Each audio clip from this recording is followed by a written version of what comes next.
Hello ನನ್ನ YouTube family, ಎಲ್ಲರೂ ಹೇಗಿದ್ದೀರಾ? ಎಲ್ಲರೂ ಚೆನ್ನಾಗಿದ್ದೀರಾ ಅಂತ ಅಂದ್ಕೊಂಡು ಇವತ್ತಿನ ವಿಡಿಯೋಗೆ ವೆಲ್ಕಮ್.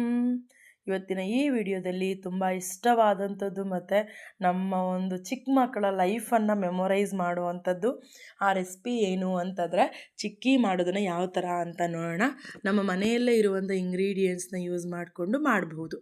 ಅದಕ್ಕೆ ಮೊದಲಿಗೆ ಏನು ಮಾಡಬೇಕು ಅಂದರೆ ಒಂದು ಪ್ಯಾನ್ ಇಟ್ಕೊಂಡು ಪ್ಯಾನಲ್ಲಿ ಕಡಲೆ ಬೀಜನ ಹುರ್ಕೋಬೇಕು.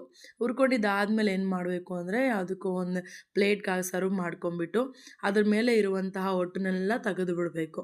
ಅದನ್ನ ಕಂಪಲ್ಸರಿಯಾಗಿ ತೆಗಿಬೇಕು ಅನ್ನೋವಂಥದ್ದೇನಿಲ್ಲ. ಅದನ್ನು ತೆಗಿಯೋ ರೀಸನ್ ಏನು ಅಂತಂದರೆ, ತೆಗಿದೇ ಇದ್ದರೂ ಪರವಾಗಿಲ್ಲ, ತೆಗೆಯೋದು ಏನಕ್ಕೆ ಅಂತಂದರೆ ನಾನು ಮಿಕ್ಸಿಗೆ ಇಟ್ಕೊಂಡಾಗ ಒಂದು ಸ್ವಲ್ಪ ಬ್ಲ್ಯಾಕ್ ಆಗಿಬಿಡತ್ತೆ ಆ ಒಂದು ಪುಡಿ. ಅದನ್ನು ಅವಾಯ್ಡ್ ಮಾಡೋಕ್ಕೆ ಏನು ಮಾಡ್ತೀವಿ, ಅದ್ರ ಮೇಲಿರುವಂಥ ಹೊಟ್ಟನ್ನು ತೆಗೆದು ಬಿಡ್ತೀವಿ. ಓಕೆನಾ? ಮಿಕ್ಸಿಗೆ ಇಟ್ಕೊಂಡಾಗ ಏನು ಮಾಡಬೇಕು, ಅದೇ ತಿರ್ಸ್ಕೊಳ್ತಾ ಇರಬೇಕು. ಚೆಕ್ ಮಾಡಬೇಕು ಒಂದು ಸಲ ನುಣ್ಣಗಾಗಿದೆಯಾ ಅಂತ. ಜಾಸ್ತಿ ನುಣ್ಣಗೆ ಮಾಡಬಾರ್ದು, ಸ್ವಲ್ಪ ತರಿಯಾಗಿರ್ಬೇಕು. ಯಾಕಂದರೆ ಬಾಯಲ್ಲಿ ಇಟ್ಕೊಂಡು ತಿಂತಾ ಇರಬೇಕಾದ್ರೆ ಅದು ಸಿಗಬೇಕು ಬಾಯಿಗೆ. ಆವಾಗ ಏನಾಗುತ್ತೆ ಅಂದರೆ ವಾವ್ ಎನ್ಸೋ ಥರ ಏನಾಗುತ್ತೆ, ಒಂದು ರುಚಿ ಇರುತ್ತೆ. ನೆಕ್ಸ್ಟ್ ಏನು ಮಾಡಬೇಕು ಅಂತಂದರೆ, ಪುಡಿ ರೆಡಿ ಆಯಿತು. ನೆಕ್ಸ್ಟು ಗ್ಯಾಸ್ ಆನ್ ಮಾಡಿಬಿಟ್ಟು ಒಂದು ಪ್ಯಾನ್ ಇಟ್ಕೊಂಡ್ಬಿಟ್ಟು ಪಾಕನ ರೆಡಿ ಮಾಡ್ಕೊಳ್ಳೋಣ. ಪಾಕ ಹೆಂಗೆ ರೆಡಿ ಮಾಡೋದು ಅಂತಂದರೆ, ಬೆಲ್ಲನ ಶುದ್ಧವಾಗಿರುವಂಥ ಬೆಲ್ಲನ ಹಾಕ್ಕೋಬೇಕು.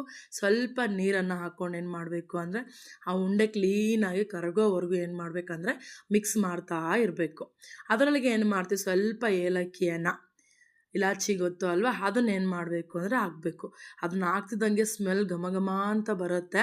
ಅದನ್ನು ಕೈ ನಿಲ್ಲಿಸ್ಬಾರ್ದು, ಕೈ ಆಡಿಸ್ತಾ ಇರಬೇಕು. ಸ್ವಲ್ಪ ಆ ಬೆಲ್ಲ ಕಂಪ್ಲೀಟಾಗಿ ಕರಗೋವರೆಗೂ ಏನು ಮಾಡಬೇಕು ಅಂದರೆ ಬೆಲ್ಲ ಕರಗಲಿ. ಅಷ್ಟೊತ್ತಿಗೆ ಏನು ಮಾಡೋಣ ಅಂತಂದರೆ ಎಳ್ಳು ನೋಡಿರ್ತೀರ ಮನೆಯಲ್ಲಿ, ಇದು ತುಂಬ ಹೆಲ್ದಿ ಐಟಮ್ ಅಲ್ವಾ. ಇದನ್ನೇನು ಮಾಡೋಕ್ಕೆ ಸ್ವಲ್ಪ ರೆಡ್ಡಿಶ್ ಆಗೋವರೆಗೂ ಹುರ್ಕೋಬೇಕಾಗತ್ತೆ. ಹುರ್ಕೊಂಡಿದ್ದಾದಮೇಲೆ ಏನು ಮಾಡಬೇಕು ಅಂದರೆ ಸ್ವಲ್ಪ ಜಾಸ್ತಿ ಉರಿಬಾರ್ದು ಇದನ್ನು. ಯಾಕಂದರೆ ಜಾಸ್ತಿ ಹುರಿದ್ರೆ ಏನಾಗುತ್ತೆ ಅಂದರೆ ಕಹಿ ಬಂದುಬಿಡತ್ತೆ. ಅದಕ್ಕೋಸ್ಕರ ಏನು ಮಾಡ್ತೀವಿ, ಮತ್ತೆ ಏನು ಮಾಡಬೇಕು ಅಂದರೆ ಇನ್ನೂ ಬೆಲ್ಲ ಉರಿತಾನೆ ಇದೆ, ಸ್ವಲ್ಪ ತಿರ್ಸ್ಕೊಂಡಿದ್ದಾದಮೇಲೆ ಏನು ಮಾಡ್ತೀವಿ ಅಂದರೆ ತಟ್ಟೆಗೆ ಸ್ವಲ್ಪ ಎಣ್ಣೆ ಸವರ್ಕೋಬೇಕಾಗತ್ತೆ. ಏನಕ್ಕೆ ಎಣ್ಣೆ ಅಂದರೆ ಮತ್ತೆ ಸಣ್ಣ ಸಣ್ಣ ಪೀಸ್ಗಳಾಗಿ ಕೊಯ್ಬೇಕಲ್ಲ ಚಿಕ್ಕಿಯನ್ನು, ಅದಕ್ಕೋಸ್ಕರ ಎಣ್ಣೆಗೆ ಏನು ಮಾಡಬೇಕು ಅಂದರೆ ತಟ್ಟೆಗೆ ಎಣ್ಣೆ ಸವರ್ಕೋಬೇಕಾಗತ್ತೆ. ನೆಕ್ಸ್ಟ್ ಈ ಪಾಕನ ನೋಡಬೇಕು ನಾವು. ಆ ಪಾಕನ ತಿರ್ಸ್ತಾ ಇರಬೇಕು, ಕೈ ಆಡಿಸ್ದೆ ನಿಲ್ಲಿಸ್ತಾ ಇದ್ರೆ ಏನಾಗುತ್ತೆ ಅಂದರೆ ಬೆಲ್ಲ ಎಲ್ಲ ನೀಟಾಗಿ ಕರಗೋಗುತ್ತೆ. ಕೈ ನಿಲ್ಲಿಸ್ಬಾರ್ದು, ಯಾಕೆ ಅಂದರೆ ಅದು ಉಂಡೆ ಕಂಡುಬಿಡತ್ತೆ. ಮತ್ತು ನೋಡ್ಕೋಬೇಕು, ನಮಗೆ ಪಾಕ ಬರೋದು ಗೊತ್ತಾಗುತ್ತೆ. ನಮ್ಗೆ ಗೊತ್ತಾಗಬೇಕು, ಇಲ್ಲಿ ತೋರಿಸ್ತಾ ಇಲ್ಲ ಅಷ್ಟೇ. ನಮ್ಗೆ ಇನ್ನೊಂದು ಇನಿಷಿಯಲ್ ಸ್ಟೇಜಲ್ಲಿ ಯಾರು ಬಿಗಿನರ್ಸ್ ಇರ್ತಾರೋ ಅವ್ರು ಏನು ಮಾಡಬೇಕು ಅಂದರೆ ಆ ಪಾಕ ಬಂದಿರೋದು ಗೊತ್ತಾಗಬೇಕು ನಮಗೆ. ಅಂದರೆ ಅದು ಕುದೀತಾ ಇರುತ್ತಲ್ವ, ಆವಾಗೊಂದು ಸಣ್ಣ ಪ್ಲೇಟ್ಗೆ ಸ್ವಲ್ಪ ನೀರು ಹಾಕ್ಕೊಂಬಿಟ್ಟು ಆ ಕುದೀತಾ ಇರುವಂಥ ಪಾಕನ ಸ್ವಲ್ಪ ಹಾಕಿದ್ರೆ ಸಾಕು. ಅದು ಕೈಯಲ್ಲಿ ಸ್ವಲ್ಪ ಪ್ರೆಸ್ ಮಾಡಿದ್ರೆ ಉಂಡೆ ಥರ ಬರಬೇಕು ನಮಗೆ. ಓಕೆ, ಆವಾಗ ಗೊತ್ತಾಗ್ಬಿಡತ್ತೆ. ನಾವಿಲ್ಲಿ ಕೈಯಲ್ಲೇ ಚೆಕ್ ಮಾಡಿದ್ರೆ ಗೊತ್ತಾಗ್ಬಿಡತ್ತೆ. ಆ ಕುದೀತಾ ಇದ್ದಂಗೆ ಗೊತ್ತಾಗುತ್ತೆ ಪಾಕ ಬಂದಿದೆಯಾ ಇಲ್ವಾ ಅಂತ. ಅದನ್ನೇನು ಮಾಡಬೇಕು ಅಂತಂದರೆ ಅದಕ್ಕೇನು ಪಾಕ ಬಂದಿದ್ದಾಯಿತು. ನೆಕ್ಸ್ಟ್ ಏನು ಮಾಡಬೇಕು ಅಂದರೆ ಫಸ್ಟ್ ಕಡಲೆ ಬೀಜ ಎಲ್ಲ ಪುಡಿ ಮಾಡ್ಕೊಂಡಿದ್ವಲ್ಲ, ಆ ಪುಡಿಯನ್ನು ಅದ್ರೊಳಗೆ ಹಾಕಬೇಕು.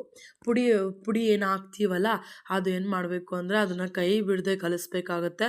ತುಂಬ ಫಾಸ್ಟಾಗಿ ಕಲಿಸ್ಬೇಕು ಅದನ್ನ, ಯಾಕಂದರೆ ಉಂಡೆ ಕಟ್ಬಿಡತ್ತೆ ಮತ್ತು ಆ ಪುಡಿ ಮತ್ತು ಬೆಲ್ಲ ಅದಕ್ಕೋಸ್ಕರ ಈವನ್ನಾಗಿ ಏನು ಮಾಡಬೇಕು ಅಂದರೆ ಅದನ್ನು ಕಲಿಸ್ತಾನೇ ಇರಬೇಕು. ಅದ್ರ ಜೊತೆಗೆ ಹುರಿದಿರೋ ಅಂಥ ಎಳ್ಳನ್ನು ಹಾಕ್ಕೋಬೇಕು. ಎಳ್ಳು ಅಷ್ಟೇ ಕಂಪ್ಲೀಟಾಗಿ ಮಿಕ್ಸ್ ಆಗೋ ಥರ ಏನು ಮಾಡಬೇಕು ಅಂದರೆ ಅದನ್ನು ಕಂಪ್ಲೀಟಾಗಿ ಏನು ಮಾಡಬೇಕು, ಬೆರೆಸ್ತಾ ಇರಬೇಕು. ನೋಡಿ, ಈ ಥರ ಸ್ವೀಟ್ ರೆಸಿಪೀಸ್ ಬೇಕು ಅಂದರೆ ನಮ್ಮ ಹಳ್ಳಿಯ ರುಚಿ ಅಫಿಷಿಯಲ್ನ ಲೈಕ್ ಮಾಡ್ಕೊಳ್ಳಿ, ಸಬ್ಸ್ಕ್ರೈಬ್ ಮಾಡ್ಕೊಳ್ಳಿ.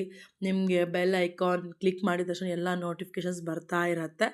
ಎಲ್ಲ ಮಿಕ್ಸ್ ಮಾಡಿದ್ದಾಯಿತು. ನಿಮ್ಗೆ ಯಾವ ಥರ ಸ್ವೀಟ್ ರೆಸಿಪಿ ಬೇಕು ಅಂತಂದರೆ ಮತ್ತೆ ಕಮೆಂಟಲ್ಲಿ ತಿಳಿಸಿ, ಅದನ್ನ ನಾವು ಟ್ರೈ ಮಾಡಿ ತೋರಿಸ್ತೀವಿ ನಿಮಗೆ. ಓಕೆನಾ?